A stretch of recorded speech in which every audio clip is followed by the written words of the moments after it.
हुए से कहते हैं कि दान शिरोमणि, मैं जानता हूँ प्रभु आप दानियों में शिरोमणि हो। मैं अंतःकरण के सत्य भाव से कहता हूँ। मनु जी कांप उठे।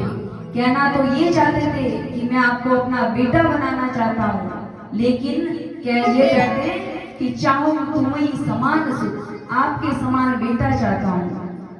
ये तो भगवान थे। हमारे और आपके जैसा कोई होता वहां पर तो बोलता हमारे जैसा इस दुनिया में कोई नहीं, हमारे जैसे तो हम ही हैं। लेकिन भगवान अपने आप को ठग लेते लेकिन दूसरे को कभी नहीं ठगते। भगवान जानते हैं कि अंतःकरण से ये मुझे चाहता है, ये मुझे प्राप्त करना चाहता है। इसीलिए भगवान ने कहा कि आपने कहा कि हमारे जैसा बेटा चाहिए, तो मैं काहे को चक्कर में पड़ूं। मैं स्वयं तुम्हारे घर पर बेटा बनकर के अवतार लूंगा। और तुमने कह दिया कि हमारे जैसा चाहिए, तो जो हमारे जैसे होंगे उनको भी लेकर के आऊंगा।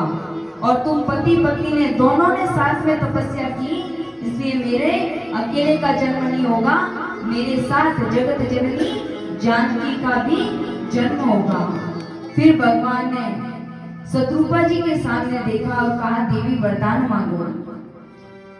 अब संबंध तो ये हो गया, पिता बन गए। मनु जी तो बोल सकते थे माता जी वरदान मांगो, लेकिन नहीं, देवी का है।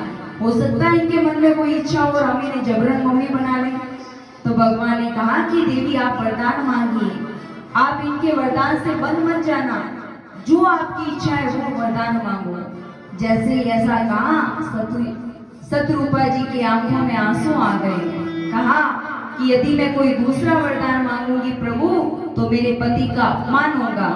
और महाराज मनु बड़े चतुर हैं, इन्होंने जो वरदान मांगा उस वरदान में मेरा वरदान समाया हुआ है। क्योंकि इन्होंने कहा है कि आप इनके बेटे बनकर आएंगे, और जब आप इनके बेटे बनकर के आएंगे तो माँ तो मैं ही बनूंगी ना। आप क्या चाहते हैं कि मैं इस सुख को छोड़कर कहीं और चली जाऊं? मैं इस सुख से वंचित नहीं होंगी। तो भगवान के जन्म लेने का चौथा हेतु मनु जी और शत्रुपा जी।